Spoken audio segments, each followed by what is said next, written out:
I think this is going to be a very interesting football game on Monday night.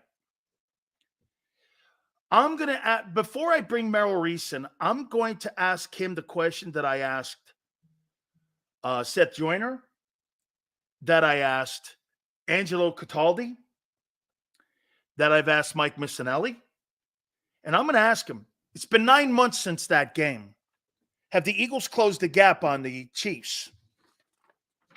What will they do differently come Monday night that they didn't do in that game 9 months ago? Let's bring in the legendary voice and our friend.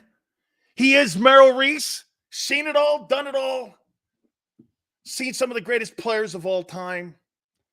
The transformation of the league, my God almighty, you're got to be a walking encyclopedia of where the game was. Did they have face bars when you first came in, Merrill? They didn't play with helmets. There were no helmets to put face bars on. They didn't even have mouthpieces back when Campbell was coaching. I don't know, man. All right. Hey, Merrill, do you think that the Eagles have closed the gap on what happened 9 months ago? I don't think there was a gap. I don't think there was a gap. I think they were every bit as good as Kansas City. They lost.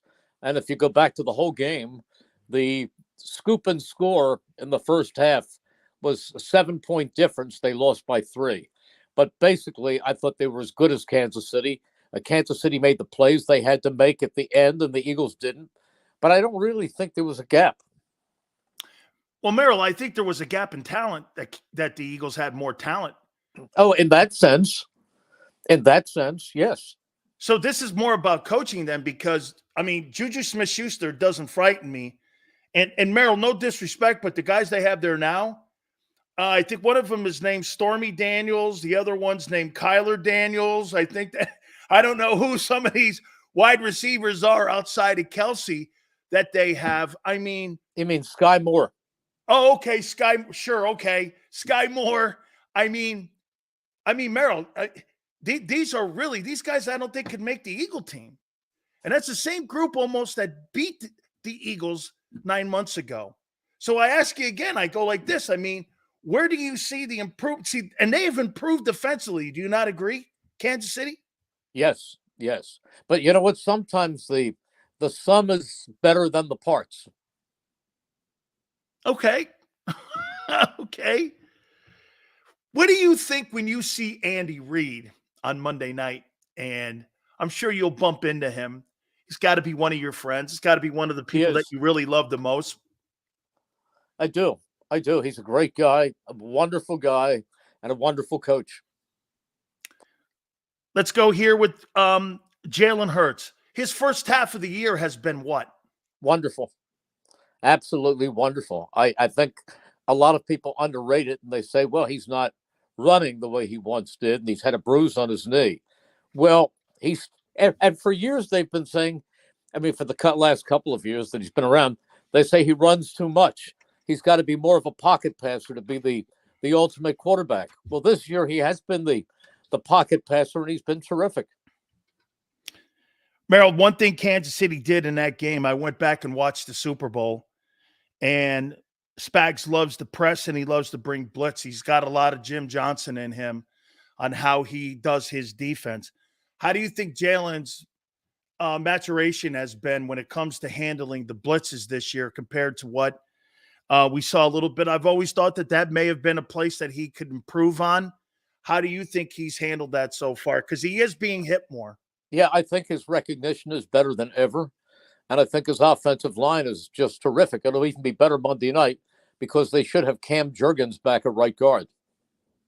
How about this too, Merrill? In the first half of that football game against the Chiefs, they had 10 designed run plays that netted 52 yards, and they were designed run plays. Do you think we'll see some of that game plan, or do you think that because of his injury, they may not, again, implement that? Because I thought that was a major part of the first half of that football game, and a 10-point lead was that his ability to be able to run the ball in that first half.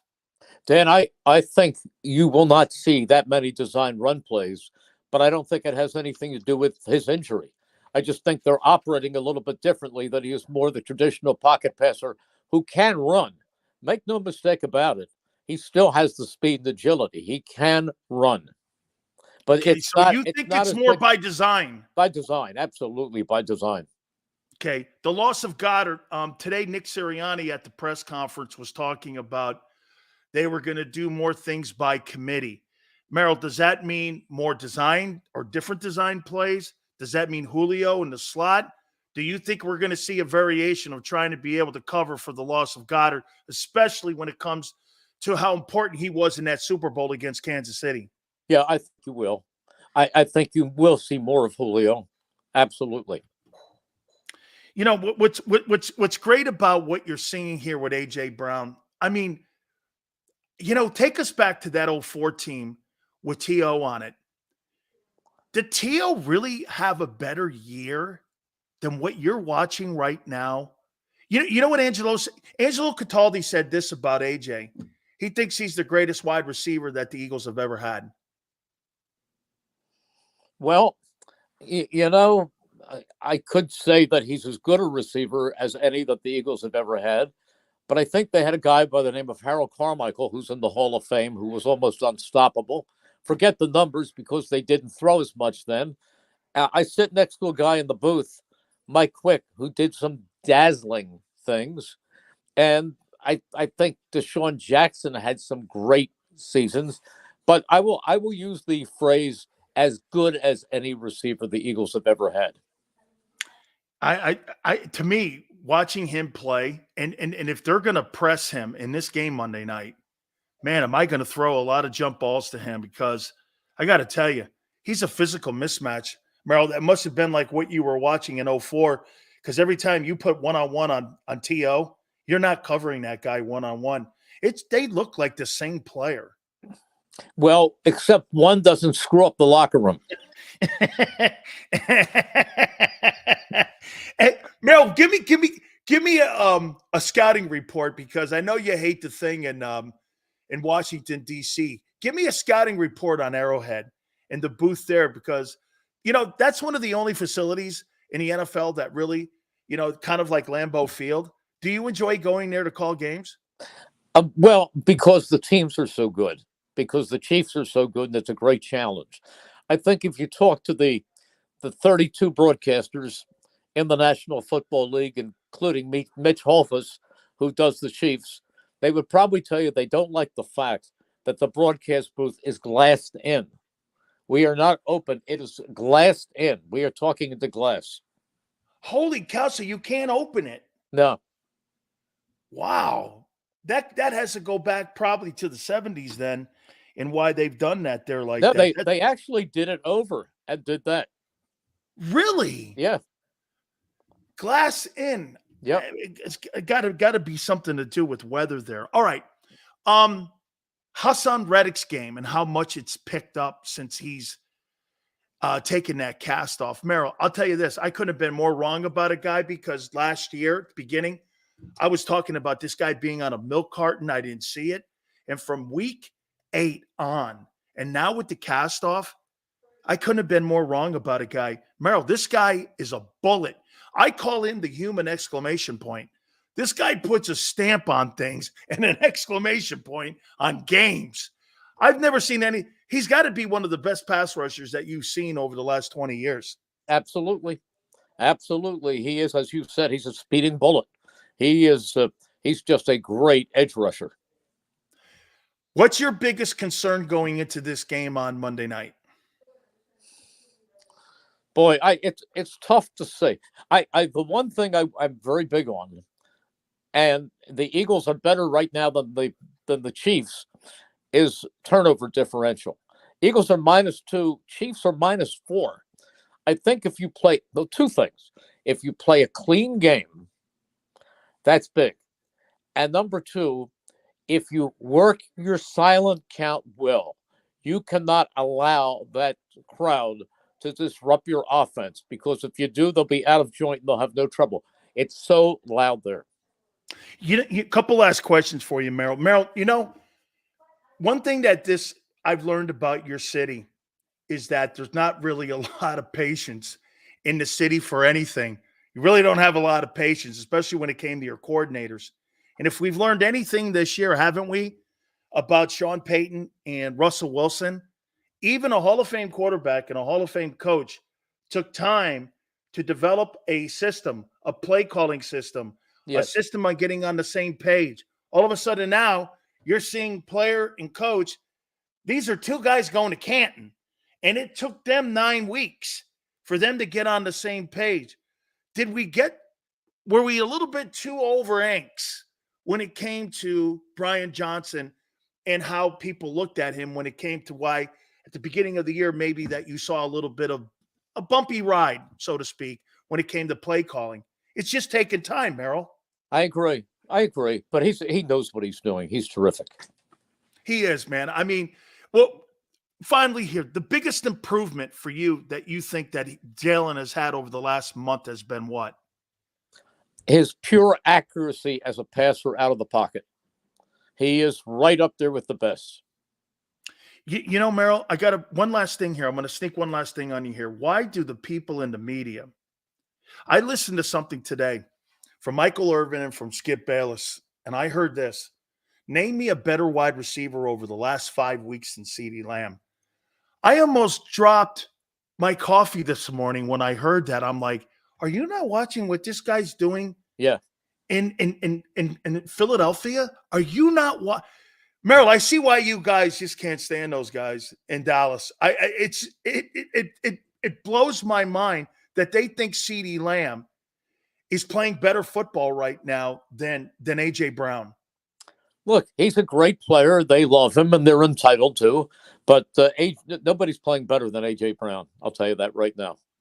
Are you looking forward to this game Monday night? Of course. Absolutely. Merrill, thank you so much as always, my friend. Thank you very, very much. It's always good to be on with you, Dan. You bet. Have a safe flight to Kansas City as we will see that game on Monday night. Love talking to Merrill Reese. You know what, Neil? No, Neil. Neil, I'm going to tell you, man, I heard it this morning, and I was listening, and I'm watching, and I'm hearing these guys talk to me about CeeDee Lamb. I will take Terry McLaurin from the Washington Commanders over CeeDee Lamb. I do not believe that guy is one of the top 5 wideouts in pro football. Name me 5 wideouts right now in pro football. Who would you name as your top 5? AJ, Tyreek, Justin Jefferson,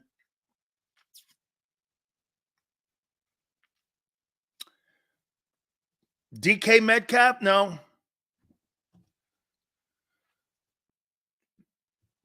Debo? I don't know. Jamar Chase? Cooper Kupp? Right? Cooper Kupp? AJ Jefferson, Tyreek, Diggs, and Chase. Dude, I don't see CeeDee Lamb in that top 5. He is not better than those guys. Wow. Now I know why you guys get aggravated when it comes to that team. There is no doubt about it, man. By the way, I got a topic here, and I kind of saved it. I may have to do it at the top here. We're also going to look. We didn't get a chance to do it yesterday. Oh, my God. And also tonight, what a franchise quarterback game tonight. Whew. You want to know what a franchise quarterback game is? Burrow versus Lamar Jackson. That right there, what an absolute, that's a franchise game. That's what you want to watch. Franchise quarterbacks. You know what I mean? That is all you need. Not Jalen Hurts versus Sam Howell or Jalen Hurts versus Zach Wilson. This is a franchise game. Joe Burrow versus Lamar Jackson. That's what I'm talking about. Hey, Sills, what about Monday night? Who's playing? hey, who's playing? What about Monday night? Someone goes, Joe Burrow's trash. Well, tell me when your guy gets to 2 AFC or NFC title games in consecutive years. Let me know. Let me know. Burrow's done that. Okay. Sill's best Thursday night match in a while. Yes, sir, Matt. Yes, sir. Absolutely. Jalen Hurts versus Spider Rico is my kind of matchup. That ain't no Spider Rico matchup Monday night, Hoss. Okay, he ain't fighting Spider Rico. As a matter of fact, over the next month and couple weeks, he ain't fighting Spider Rico. He fought Spider Rico in the first half of the year, but he ain't fighting Spider Rico. Amazon is probably like, thank God we finally got our money's worth. Yeah, you're not going to have to worry about Al Michaels crying and bitching about watching the Jets have to play some shitty team. The Jets and the Cardinals. Here's Al Michaels on a play-by-play. Yeah, Zach Wilson. Yeah. I'm sorry, I didn't hear you. What'd you say, Al? Yeah, what'd you say, Kirk? Kirk, take the rest of the way. I don't know. What'd you say?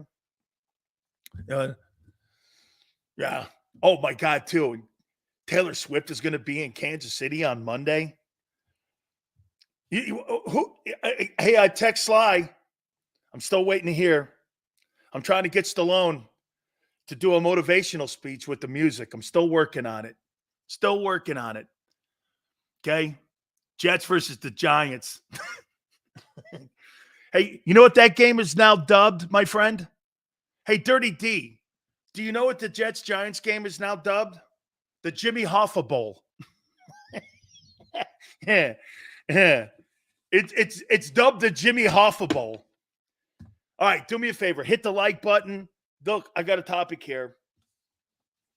I don't know how you're going to respond to this. I can't believe I haven't gotten to it yet. We're going to look at Week 11. We'll do that next. Please hit the like button. Keep it here on the National Football Show.